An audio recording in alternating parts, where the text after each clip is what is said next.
নওজোয়ান ভাই তোমরা, আমি সবসময় বলি সমবয়সী এরা অধিকাংশই নষ্ট করে দেয়, বরবাদ করে দেয়, গড়ে দেয় কম। এই জন্য দোস্ত, নওজোয়ান ভাই, জীবন চলার পথে বন্ধু নির্বাচন জীবনের সবচেয়ে গুরুত্বপূর্ণ একটা বিষয়। আল মারউ আলা দীনি খলীলিহি ফালইয়ানজুর আহাদুকুম মান ইউখালিল। নবী সাল্লাল্লাহু আলাইহি সাল্লাম বলেছেন, প্রত্যেক মানুষ বন্ধুর আচরণ দ্বারা প্রভাবিত হয়, অতএব লক্ষ্য রেখো তুমি কাকে বন্ধু বানাচ্ছ, তুমি কাকে বন্ধু বানাচ্ছ। এজন্য স্ত্রী একজন বন্ধু, স্ত্রী একজন সঙ্গিনী, যে আমার জীবনের লম্বা সময়ের সঙ্গী। এই জন্য নবী সাল্লাল্লাহু আলাইহি সাল্লাম বলছে, স্ত্রী নির্বাচনের ক্ষেত্রে ফাজফার বিজাতি দ্বীন, তুমি দ্বীনকে প্রাধান্য দিও। তারিবাত ইয়াদাকা, নবীজি বলছে, হে ঈমানদার, যদি স্ত্রী নির্বাচন করার ক্ষেত্রে দ্বীনকে প্রাধান্য না দাও তো আল্লাহ যেন তোমারে বেইজ্জতি করে,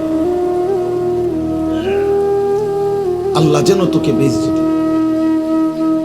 এটা গুরুত্বপূর্ণ।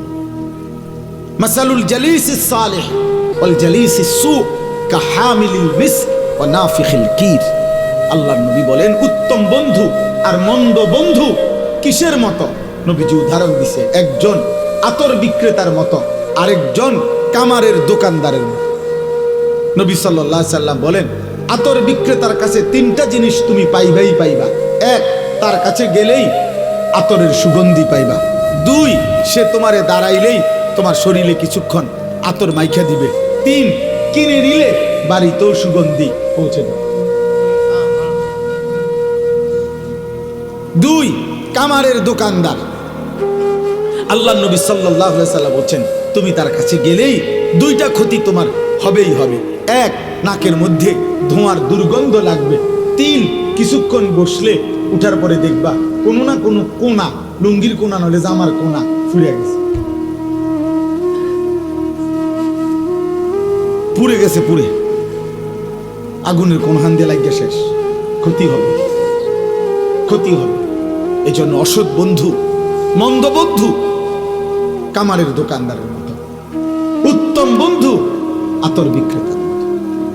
কোরআনুল কারীমের মধ্যে আছে, আল্লাহ তাআলা বলেন, আল আখিল্লাউ ইয়াউমাইদিন বা'দুহুম লিবা'দিন আদুউন ইল্লাল মুত্তাকিন।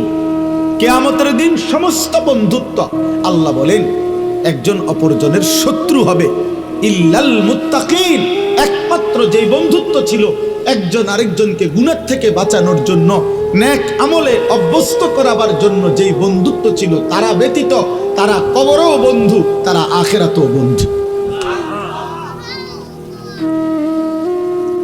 বন্ধুত্ব থাকে। ইয়া ইবাদি লা খাউফুন আলাইকুমুল ইয়াওমা ওয়ালা আনতুম তাহজানুন।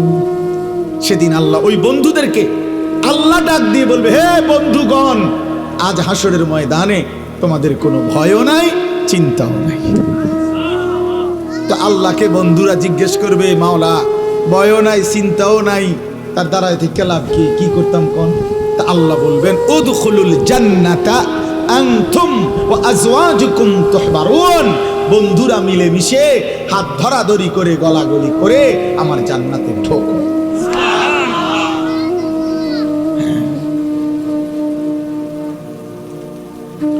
এজন্য বন্ধু একটা গুরুত্বপূর্ণ বিষয়, গুরুত্বপূর্ণ। আজ লাখো কোটি যুবক, তোমরা কিশোর, তোমাদের চরিত্রহীনতা, অসভ্যতা, নোংরা অসৎ জিন্দেগির পিছনে হয় ছেলে নামের অথবা মেয়ের নামের অথবা সহপাঠী নামের অথবা সহকর্মী নামের কোন অসৎ সঙ্গ তোমার জীবন শেষ করে দিয়েছে। হয় কোনো মেয়ে, নয় কোনো ছেলে। অসভ্য কোনো চরিত্রহীন মেয়ে তোমার নোংরা অসভ্য ভালোবাসার ফাঁদে ফেলে তোমার শেষ করে দিয়েছে।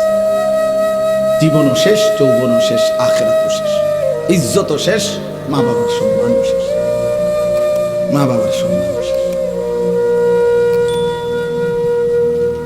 আল্লাহ আমাদেরকে হেফাজত করে।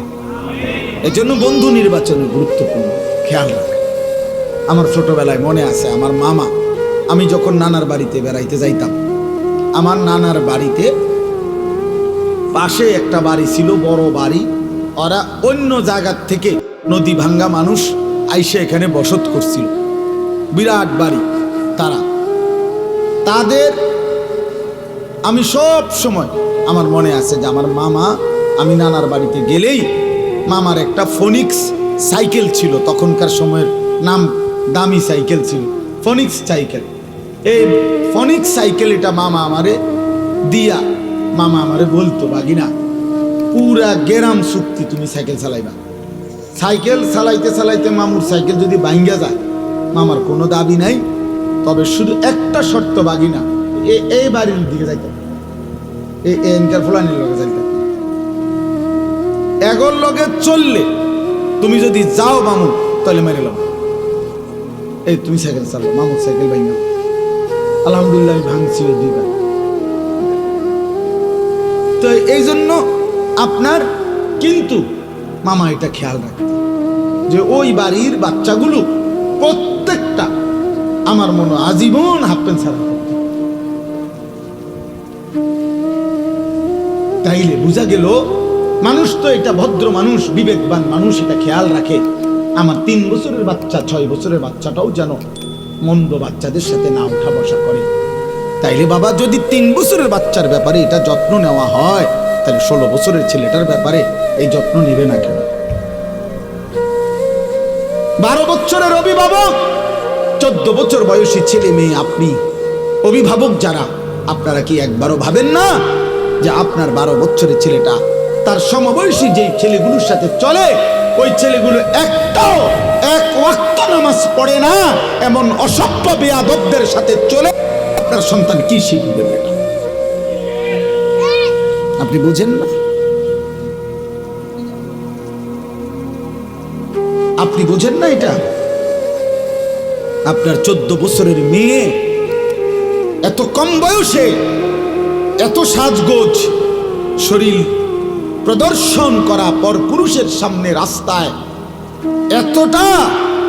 এতটা আগ্রহী হয়ে গেল, কে তারে এটা শিখাইল?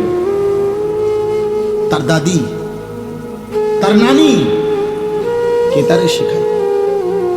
এজন্য অসৎ সঙ্গ, প্রিয় যুবক ভাই, কিশোর ভাই, নওজোয়ান ভাই, আলহামদুলিল্লাহ অনেক নওজোয়ান দোস্ত আমার, বন্ধু আমার, প্রয়োজনে একা চলো, মন্দ বন্ধুর সাথে চলার জন্য। হযরত হুযায়ফা রাদিয়াল্লাহু তাআলা আনহুকে নবী সাল্লাল্লাহু আলাইহি সাল্লাম বলছেন, ওয়ালাউ আনতা আদা বিআসলি শাজারাতিন হাত্তা ইউদরিকাকাল মাউত ওয়া আনতা আলা যালিক। বলছে হুযায়ফা, জীবন চলার পথে যদি কাউকে না পাও, প্রয়োজনে একা গাছের গোড়ালি মারির দাঁত দিয়া কামড়াইয়া ধরে হলেও আল্লাহর দ্বীনের উপরে একাই থাকবে, একাই। রাসূলুল্লাহ সাল্লাল্লাহু আলাইহি সাল্লাম বলছে, বুখারীর রিওয়ায়াত, বুখারী শরীফের স্পষ্ট হাদিস কিতাবুল ঈমানের মধ্যে আছে, আল্লাহর নবী বলেন, একটা সময় আসবে আমার উম্মতের সামনে, যে সময় একজন মুমিন, একজন মুসলিম তার ঈমানের হেফাজতের জন্য, আখিরাতের হেফাজতের জন্য, দ্বীনের হেফাজতের জন্য একটা দুধওয়ালা ছাগল, একটা দুধওয়ালা বকরি নিয়ে জঙ্গলে পাহাড়ের উপরে বিচ্ছিন্ন একাকী জায়গায় আশ্রয় নেবে, এই জন্য যে আমি আমার জীবন একাই কাটাবো, একটা বকরির শুধু দুধ পান করে জিন্দেগি পার করব, তবু আমার আল্লাহর দ্বীন আমি ছাড়ব না।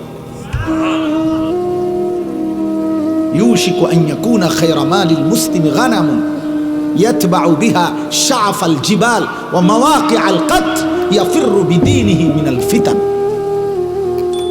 ফিতনা থেকে বাঁচার জন্য, দ্বীন হেফাজতের জন্য একাই একটা ছাগল দুধওয়ালা নিয়ে চলে যাবে। আল্লাহ রাসূল বলছে সেটা হবে, সেটা হবে, চিরেই হবে।